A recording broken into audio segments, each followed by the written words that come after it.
Welcome to the Aaron Harber Show. My special guest is Christiana Figueres, the convener of Mission 2020. Christiana, thanks so much for joining me. Thank you very much for the invitation. Great having you on the show. Tell me about Mission 2020. Well, Mission 2020 is a growing awareness around the world that, believe it or not, we have a deadline coming up in the year 2020, which actually is a double deadline. It is a science deadline and it is a political deadline. The science deadline is that we have to put ourselves between now and then in the position of being able to start to reverse the currently still increasing trend in greenhouse gases, reverse it to a decreasing trend. That's the science. And from a policy and politics point of view, 2020 is the year in which all governments come back to the negotiating table under the Climate Convention to review what they have done and increase their ambition. So both things come at the same time. All right, and so in terms of that climate agreement, obviously the United States has a president who set in motion the process of withdrawing from that agreement. What are the implications and ramifications of that? Well, currently none. It remains to be seen what is going to happen, but let me divide it into two pieces. First, the domestic impact, in which I think there might have been an expectation of the White House that with that political announcement that doesn't have legal tenure yet, not until a few days after the next US presidential election will it have legal tenure. But there was an expectation, I think, on the part of the White House that that announcement would actually stop the efforts in the United States. That has turned out not to be the case because, if anything, it has actually strengthened the determination of states, of cities, of corporations, of financial institutions to actually continue their decarbonization efforts because it is in their interest. So if anything, it has actually strengthened the action on climate change within the United States. The same has been true around the world. In fact, 24 hours before the announcement, China and the European Union already came out in expectation that President Trump might announce his willingness to exit the Paris Agreement. They came out to say it doesn't matter what the United States announces, they are going forward, and they have. The European Union, in fact, is already getting ready for the next level of ambition, and so is China, and so is India. So it has been a big brouhaha, a political brouhaha. I think the major impact is going to be if the regulations that have been pulled back actually do get pulled back, because as we know, they're all mired in legal issues now. So it remains to be seen. For the time being, we're not seeing any impact that is negative to the climate, quite to the contrary. We're seeing a huge tsunami in the direction of decarbonizing economies, both in the United States as well as worldwide. How about in terms of climate research? One of the things that the Trump administration has done in its efforts to not address the issue is defund NASA's carbon dioxide and other greenhouse gas monitoring effort, which the whole world really depends on that data. How do we compensate for those kinds of actions, or can we? I think there are two issues. One is the science funding. The other is the funding to other nations, in particular developing nations, to do what they need to do, where the White House has actually decided to defund. In terms of scientific research, yes, the United States has an unparalleled capacity to develop the kinds of information that is needed. Fortunately, it is not the only country in the world, and scientists all around the world continue to do so. And actually, I think are waiting patiently for the United States to rejoin the rest of the world. With respect to the finance that goes to developing countries, there is right now a gap of $2 billion that was promised by the United States to help developing countries that are not flowing. And the rest of the world is really trying to figure out what do they do about that. But none of this is actually stopping any of the nations from moving forward, because they're not doing it as a favor to anyone. They're not doing it as a favor to the United States. They're not doing it as a favor to the planet. They're doing it out of their own national self-interest. That is why they can continue to move forward. So have you had the opportunity to talk to have discussions with people in the Trump administration at all? I'd be really interested in that. And how about, I mean, there, in terms of people at the United Nations or in different agencies, is there any kind of back and forth? Because what's fascinating to me is that it seems everybody agrees that what's important is to have the facts, to have scientific information. Yet it seems very contradictory to then say, well, we're going to eliminate or cut funding where we're gathering that information so we can have those facts. Yeah, well, I mean, I think we do know that there's no consistency and coherence here. And, you know, sadly, very sadly, I'm not a U.S. citizen myself, but I did spend 20 years in this country, and I love this country for many of the virtues that it has.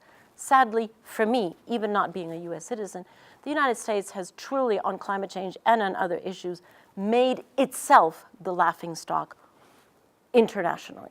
Because to have the leader of the largest economy in the world say that he doesn't believe in climate change as though climate change were a belief system. This is not a religion, it's not ideology, it's not magic.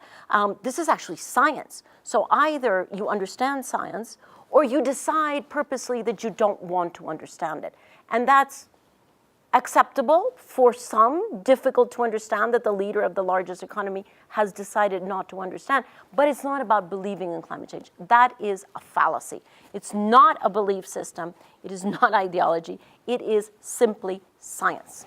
In terms of communicating to people what the implications are of climate change, and we're already, I think we're past the 400 mark, 410 ppm already, parts per million.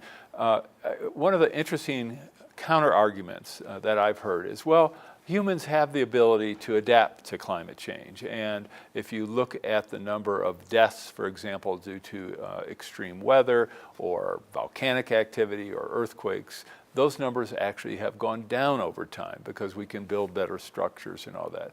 What kind of response, when it comes to really the ultimate implications of climate change, should we give to those people, especially these are people who are not in countries where they're going to see sea level rises that you can't contend with that easily by changing a structure or building a wall? Yeah, I think perhaps a good example of the effects that we're already seeing in this country is wildfires. In 2017, we had wildfires that we had never seen before in the history of this country, in fact, destroying 2 times as much land as the wildfires in the year 2016. So you do begin to see an increase in all of the negative impacts of climate change, whether it is wildfire because of conditions that are drier because you have less precipitation, or whether you see floods in other areas, whether, you know, the floods that you're seeing in Miami, for example. I mean, how many times does it rain in Miami now and you have streets that are completely flooded? It is understandable that we are already under effects of climate change. Some countries, of course, are dealing with survival, such as the low-lying states of the Pacific. Other countries like the United States are not dealing with survival, but they're dealing with destruction of infrastructure. Do we want to continue to do that? Well, evidently some people would answer that in the affirmative. So, but obviously most people don't. So we're going to take a quick break. We'll be back with Christiana in just a moment.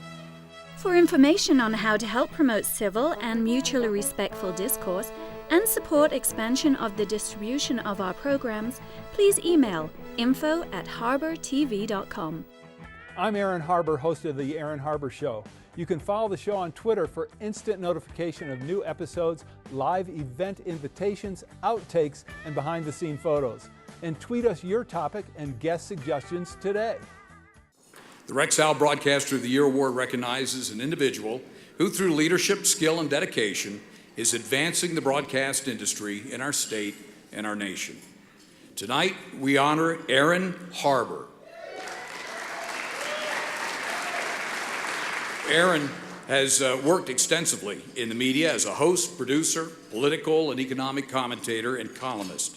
Today, the Aaron Harber Show is the focus of his media involvement. Aaron, It is a privilege to present you with the Rex Howe Broadcaster of the Year Award.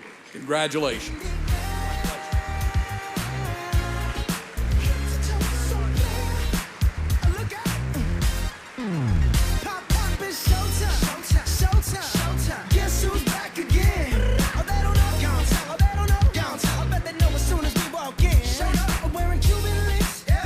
Just make journalism great again. I'm Aaron Harber, host of the Aaron Harber Show. Find us on Facebook to get all the latest updates, see behind-the-scene photos, and make comments and ask me questions. You can see episodes before their TV broadcast, so like the show today. The Aaron Harber Show may be viewed 24/7 at no charge from any location in the world at harbortv.com. Welcome back to the show. I'm with Christiana Figueres, the convener of Mission 2020. So one of the issues that I just haven't seen a lot of publicity about in terms of what citizens would read are the upcoming potential massive methane releases that could be caused by methane that's trapped in the ocean floor, or certainly tundra as the earth heats up, and you look at issues related to the permafrost, with methane being approximately 84 times more powerful than CO2. However, I know it's shorter lived as a greenhouse gas, but still very significant. You've done very good research there. Well, it's my job.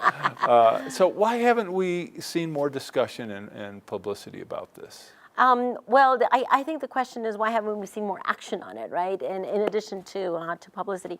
The fact is that we're already under huge methane emissions, whether it is from agriculture, because every time that you have, for example, rice paddies that grow underwater, under flooding, you have methane emissions there.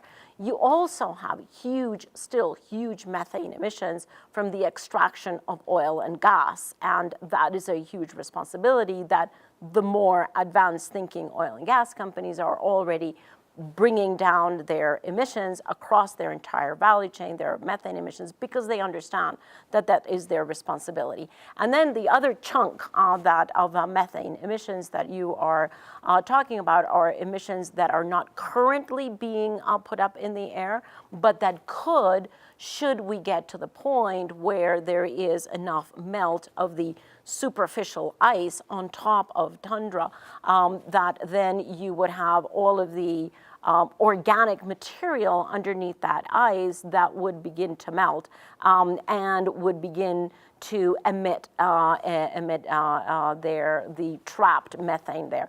That would be a huge problem, right? Because that would only accelerate the current emissions that we're seeing from all other gases, and is one that is really hugely concerning. The whole Siberia, for example, that whole area of Russia that is currently frozen, if that begins to melt, and there are some indications that that could occur, that could be a huge source of methane emissions. So what should be done to address that? And is there a way, have we already passed the tipping point in regard to that, or is we don't know. We don't know, and that's the difficulty. There's nothing that can be done specifically to keep those methane emissions under the protective ice layer that we have.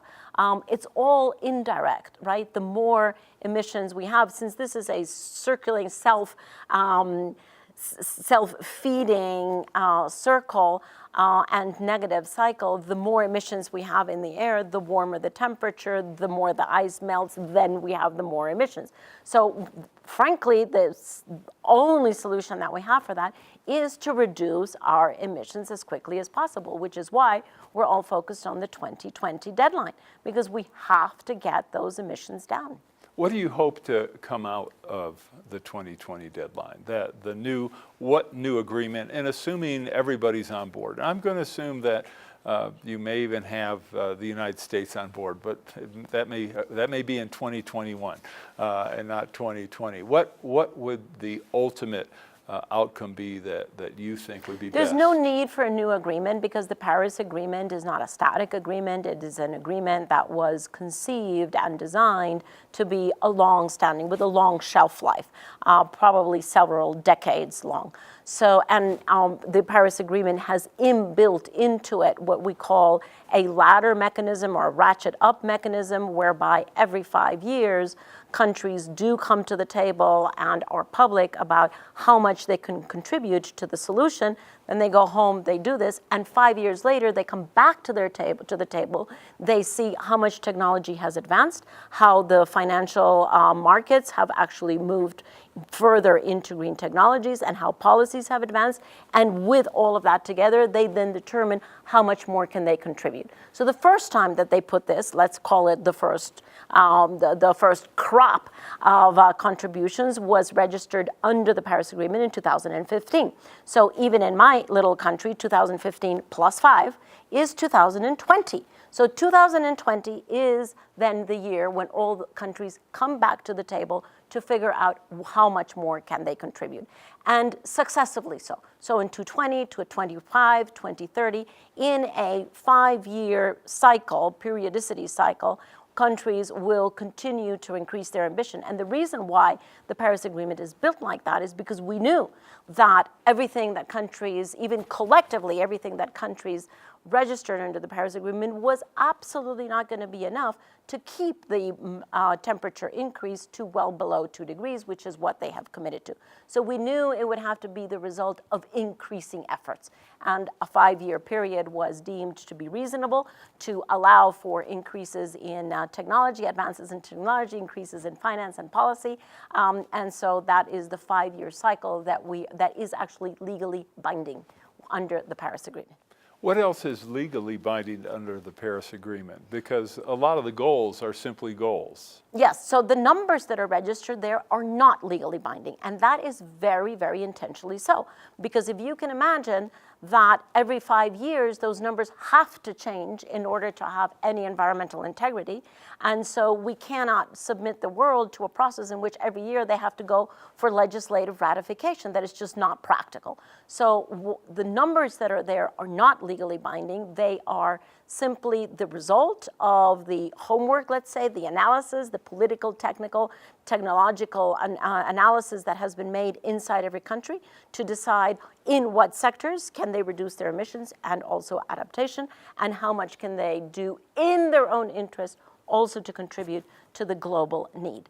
So those numbers are not legally binding, but the process through which they will increase their ambition every 5 years, the process of reporting and monitoring and reviewing and verifying all of those emission reductions, those efforts are legally binding. And so, I mean, to me, that's a further argument for not withdrawing from the Paris Agreement. It's really... Thank you. Exactly. I totally agree with you. You're agreeing to a process. Yes. And you're not agreeing to hard numbers. Exactly. Nobody ever agreed to any hard numbers. And certainly, nobody ever put in numbers that you didn't think that you could do. Right. Each country, obviously, has its own... No pistol at any head. So, and to me, so obviously, all of this has become political, very political in the United States. What other countries have experienced this kind of divisiveness on climate change, where here you have climate change being a major, at times, political issue or a political football?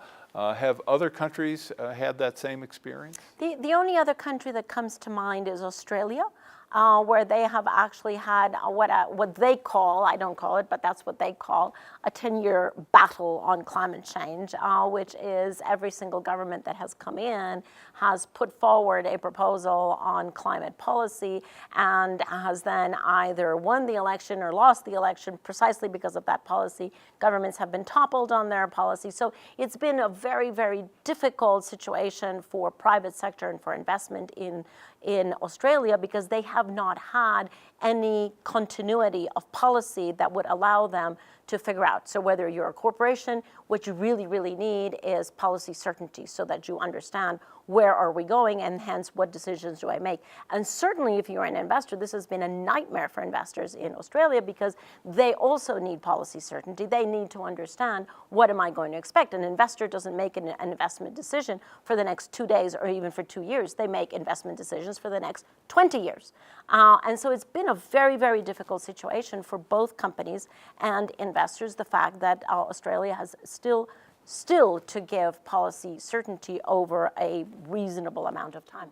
Yeah, and that's an interesting point, because I think a lot of Americans don't realize that many businesses in this country would trade at times what they may seem as onerous regulations in exchange for a guarantee that there won't be changes for 20, 30, 40 years. Absolutely. I mean, there's nothing, that is more of a nightmare situation for both corporates and investors, both of which obviously share many interests, than the volatility of policy. So up and down is just very, very difficult for them.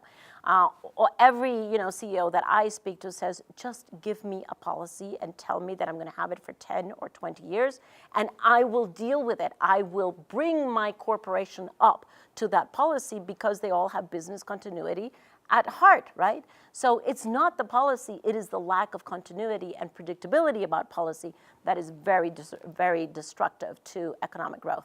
All right, on that note, we will take our last break and we'll be back in just a moment. For information on how to help promote civil and mutually respectful discourse and support expansion of the distribution of our programs, please email info@harbertv.com.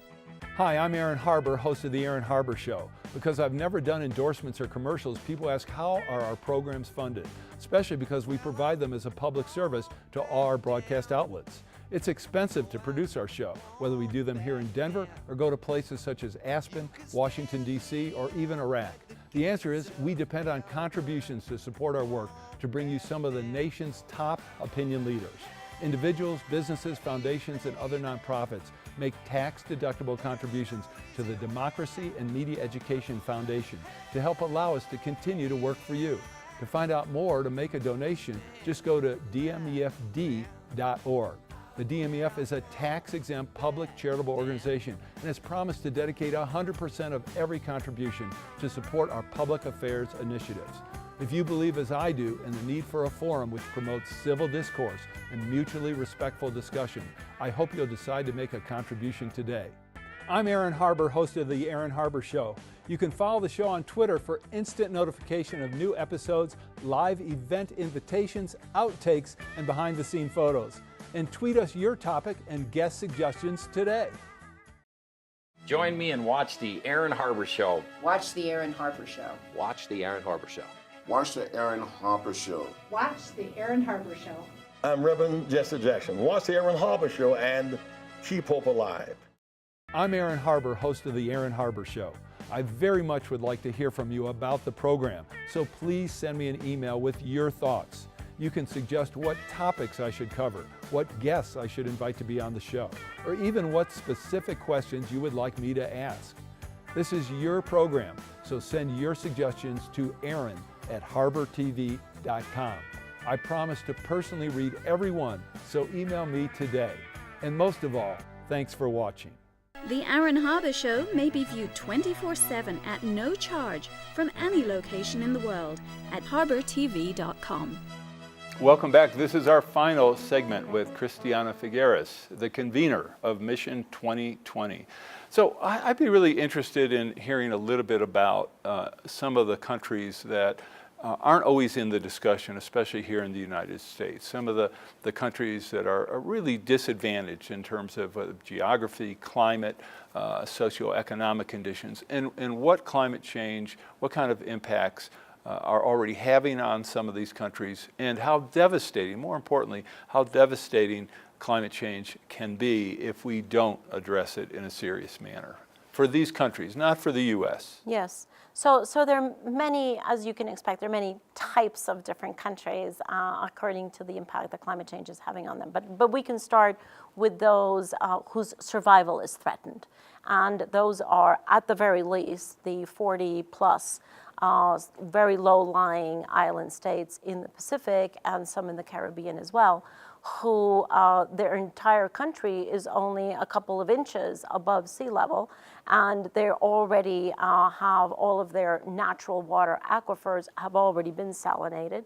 They are seeing king floods and that come in and devastate the infrastructure that is close to the coastlines, and they're of course being completely destroyed by hurricanes and typhoons. So what is important to remember about these people is that they are definitely the most vulnerable, because it is not just their economic growth, it is their survival that is here at threat, and they are absolutely innocent, have no responsibility for climate change in the past, in the present, or in the future, because they have no emissions. So that is the acute moral injustice of climate change. Then you have a different set of countries. And right now I'm just thinking of the countries around Saudi Arabia and the whole group of Gulf states that have gone from being very, very poor countries to being very rich countries because they discovered oil and gas under their feet. And it is the only income that they have ever had. And so you can imagine that to them, the advancing policy of climate change is actually a huge issue, because they understand that we are moving toward a global economy that is less carbon intensive, and that they can no longer depend exclusively on oil and gas. They're also in one of the hottest areas of the world. They will become hotter. They need more air conditioning. They need to ensure that they have livability in their areas, because some of those areas are becoming so hot that even they can't live there. So they understand both parts of the equation. They understand that they are also under the negative effects of heat. They don't have any fresh water. They have to desalinate all their water. But they also understand that it is their one product that is creating this, or at least hugely responsible for it. So those countries are immersed in what I would call an economic diversification strategy, in which they are bringing down their production of oil and gas and increasingly investing in other exports, services, and products, because they will have to diversify. All right, I know we only have a minute left. One last question. One of the issues that have fascinated me is simply global population. I mean, 50 years ago, we were at whatever, 2.5 billion people. We're headed towards 10 billion people. Even if we reduce the carbon footprint of every person on the planet, the sheer numbers mean that our overall, as humanity is concerned, our overall footprint continues to grow. Why hasn't there been, or why don't we see more discussion about population? Is it just too hot a topic? I think it is a very hot topic for reasons that we all understand, but I think we also shouldn't fall into the simplistic thinking of assuming that in the future every human being is going to have the same footprint that we have had in the past. So either we are able to control population, not easily done, and a huge amount of issues, or we're able to cut severely into our resource efficiency and ensure that the resource efficiency that has to do with carbon, with water, with metals, with everything else that we use on this planet is severely cut per capita. And then we can make room for our brothers and sisters if we are much more resource efficient. And so in regard to Mission 2020, are you already then in the process of looking at what some of those new goals should be? Oh yes, so we have already defined in the 6 tracks that we're looking at, which is energy, transportation, cities, how cities are built, finance, and land use. We have already defined where we have to be in each of those tracks in order to be on schedule. And I think the good news is we are definitely on schedule with energy. We are increasingly on schedule with transport. We are not on schedule at all with land use. So, you know, those and everything else is sort of in between. So the good news is over here, energy and transport. The bad news is land use, and everything else is somewhere in between. All right. Well, thank you very much, Christiana. Thank you. Thanks for watching. I'm Aaron Harber. We'll see you next time.